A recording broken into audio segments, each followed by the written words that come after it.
पृथ्वी पे खाली एक ही बार जन्म लेते हैं, उसके बाद हम दोबारा इस पृथ्वी पे नहीं आएंगे, नेक्स्ट जन्म हमारा जो होगा। जी, इसके बारे में आप बता रहे थे सुबह।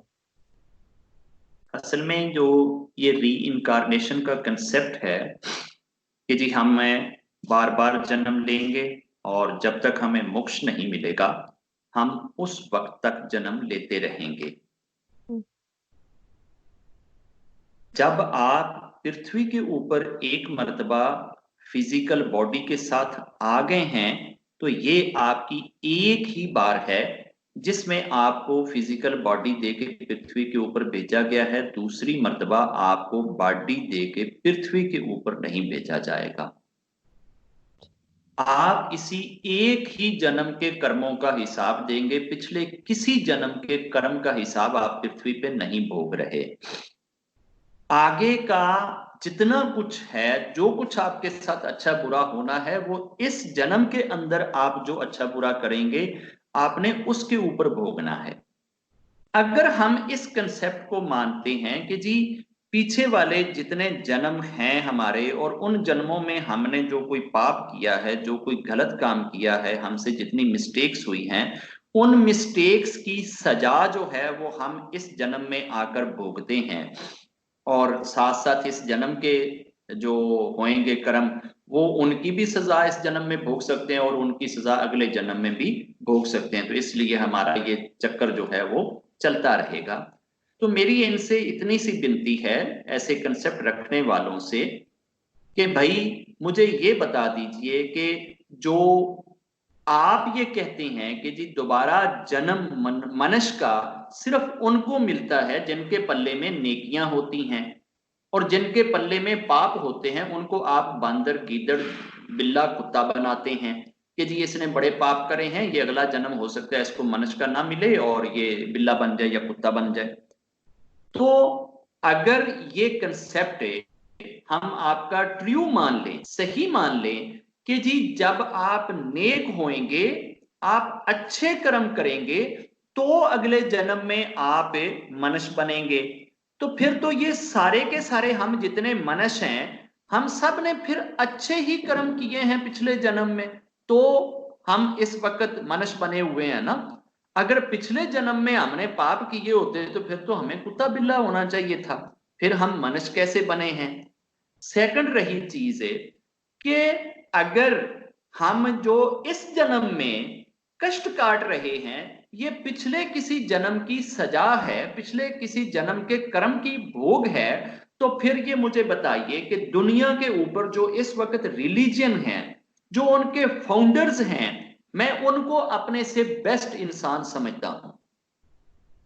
मैं मानता हूं कि जीसस जी मेरे से करोड़ दर्जे बेहतर थे, मैं करोड़ कहते हुए भी शर्मा रहा हूं। मैं ये मानता हूं कि बाबा गुरु नानक देव जी मेरे से करोड़ दर्जे बेहतर थे, क्योंकि वो धर्म के फाउंडर्स हैं। और मैं करोड़ दर्जे कहते हुए भी मुझे शर्म आ रही है कि मैं अपने आप को उनके मुकाबले में मैं तो ला रहा हूं ना, मुझे मुकाबले में भी नहीं लाना, मैं वैसे समझाने के लिए ये बात कह रहा हूं। मैं ये मानता हूं कि मोहम्मद साहब जी मेरे से करोड़ों खरबों गुना बेहतर थे, मैं उनके मुकाबले में भी आकर शर्मसार हूं और मैं इस चीज पे रब से क्षमा चाहता हूं। मैं ये मानता हूं कि मैं जूश के जितने उनके मैसेंजर्स आए हैं, डेविड हैं, मोसेस हैं, जूनस है, यूहन्ना है, अदरीस हैं, इब्राहिम हैं, ये इसके अलावा और भी सैकड़ों हैं, दानियाल हैं, सुलेमान हैं, इन सारों से मैं करोड़ों दर्जे पीछे हूं।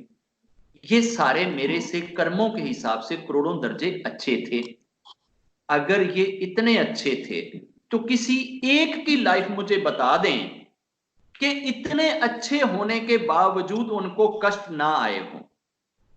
अब वो जो कष्ट भोग रहे थे वो कष्ट पिछले जन्म के अंदर उन्होंने कुछ ऐसा किया था जो भोग रहे थे। अगर इब्राहिम को अग्नि में डाला, नमरूद ने, उस वक्त का राजा जो था, उसने इब्राहिम को अग्नि में फेंका था, तो इसका मतलब है इब्राहिम ने पिछले जन्म में किसी और को अग्नि में डाला था जो इस जन्म में उनको अग्नि में जाना पड़ा। जीसस जी को फांसी पे चढ़ा दिया गया, तो क्या हम ये माने कि जीसस ने पिछले जन्म में किसी को फांसी पे चढ़ाया था इसलिए उनको फांसी पे चढ़ना पड़ा? ठीक है। इसी तरीके से डेविड जी हैं, जूनस जो हैं, उनको मछली ने निगल लिया था। वो 40 दिन तक मछली के पेट में रहे थे। 40वें दिन मछली ने उल्टी करके कह करके उनको दरिया के किनारे पे डाला था।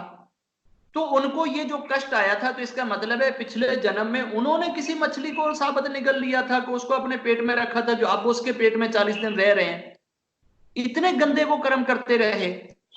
और इसी तरीके से एक जो है वो अदरीस थे, वो भी एक मैसेंजर थे। वो एक दरख्त के उनके पीछे उनकी नेशन लग गई उनको मारने के लिए, और वो पीपल के दरख्त के नीचे जाके उन्होंने ईश्वर से पनाह मांगी, तो दरख्त ने उनको ढांप लिया। तो उनका इतना सा पल्ला कपड़े का बाहर रह गया, जिससे उनको अंदाजा हो गया कि इस दरख्त के बीच में अदरीस हैं। उन्होंने उनको आरे से चीर दिया था। क्या उनको आरे से चीरा इसलिए गया था कि पिछले जन्म में उन्होंने किसी को आरे से चीरा था? जोसेफ जो मिस्र के अंदर रहे हैं, राजा रहे हैं 12 वर्ष, ये राजा रहने से पहले इनको 12 वर्ष जेल में रखा गया था। क्या इन्होंने पिछले जन्म में किसी को 12 वर्ष तक जेल में रखा था? राम जी को घर से निकाला गया, इसका मतलब है राम जी ने पिछले जन्म में किसी को घर से निकाला था। राम जी को 12 वर्ष वनवास रहना पड़ा, इसका मतलब है पिछले जन्म में राम जी ने किसी को 12 वर्ष वनवास रखा था। राम जी की पत्नी को किडनैप किया गया, इसका मतलब है राम जी ने पिछले जन्म में किसी की पत्नी को किडनैप किया था। सीता माता को किडनैप होना पड़ा, इसका मतलब है पिछले जन्म में सीता माता ने किसी को किडनैप किया था। रावण सीता माता को किडनैप कर रहा है, इसका मतलब है पिछले जन्म में उसकी पत्नी किसी ने किडनैप कर ली थी। यार ये कैसा चक्कर है? क्या ये सारे के सारे ही पापी हैं? और अगर ये सारे के सारे पापी हैं, तो फिर ये सब के सब मैसेंजर क्यों हैं? फिर हम इनको भगवान क्यों कहते हैं? फिर हम इनको इतना ग्रेड नंबर 1 का इंसान क्यों कहते हैं? फिर ये सारे के सारे हम अवतार क्यों कहते हैं? और अगर ये अवतार हैं, तो फिर इनकी लाइफ में कष्ट क्यों है? अगर तो इस जन्म के कर्मों की वजह से कष्ट है, तो फिर भी ये पापी ठहरे कि ये इस जन्म में आकर गंदे काम कर रहे हैं, इस वजह से इनको कष्ट मिल रहे हैं। और अगर ये इनके पिछले जन्म के कर्मों की वजह से कष्ट मिल रहे हैं, तो फिर भी ये पापी ठहरे कि यार ये तो पापी हैं, ये इन्होंने पिछले जन्म में तो इतने गंदे गंदे पाप किए हैं। अगर इन्होंने इतने गंदे पिछले जन्म में पाप किए हैं, तो रब ने इनको महापुरुष क्यों बनाया? रब ने इनको मैसेंजर क्यों बनाया? रब ने इनको अवतार क्यों बनाया है, अगर ये एडे ही पापी सन? इससे ये जाहिर होता है कि यार इसके अंदर रब की कोई हिकमत और है, रब की कोई मैनेजमेंट और है, रब की कोई प्लानिंग और है। ये इंसान के अज्यूम करने के अंदर मिस्टेक, नस्यान, गलती हो सकती है। रब ने गलती नहीं करी, क्योंकि रब ही एक फॉल्टलेस है, बाकी एवरीथिंग में फॉल्ट है। अगर फॉल्ट ना होता तो राम जी ने तो सीता माता को मना करा था कि इस लाइन से आगे ना जाना, तो वो उस लाइन से आगे क्यों गई थी? फॉल्ट तो हो गई, गलती तो हो गई ना। तो इसका मतलब है सीता माता हमारी माता होने के बावजूद, हमसे करोड़ दर्जे प्योर होने के बावजूद, हमसे अच्छी सोल होने के बावजूद, पवित्र होने के बावजूद, मोडेस्ट होने के बावजूद, नेक होने के बावजूद, राम जी की वाइफ होने के बावजूद, राम के साथ रहने के बावजूद, राम के सोल मेट होने के बावजूद भी उनसे एक फॉल्ट होगी, उनसे एक मिस्टेक होगी, उनसे एक गलती हो गई। तो इसका मतलब है एवरी महापुरुष can do a mistake, but कष्ट अगर मिस्टेक की वजह से है, तो फिर मिस्टेकन सोल्स जो होती हैं, जो पापी सोल्स होती हैं, वो महापुरुष नहीं होती। फिर महापुरुष किसी और चीज का नाम होना चाहिए। तो मेरा ये बिलीफ है, मेरा ये मानना है कि पृथ्वी के ऊपर इंसान को सिर्फ और सिर्फ एक बार ही जन्म मिलता है। दोबारा इंसान की वो आत्मा किसी भी और जन्म में नहीं आती। अगर ऐसा होता तो फिर तो ये दुनिया जीसस जी से, मोहम्मद साहब जी से, राम जी से, कृष्ण जी से, और ये जितने मतलब है कि इनके वो आए हैं जूश के, ये इब्राहिम, मोसेस, सुलेमान, डेविड, ये बार बार आके क्लेम करते और ये कहते कि हाँ फलां अरे में जो मोसेस था वो भी मैं ही था, अब मैं मोसेस दोबारा आ गया हूं।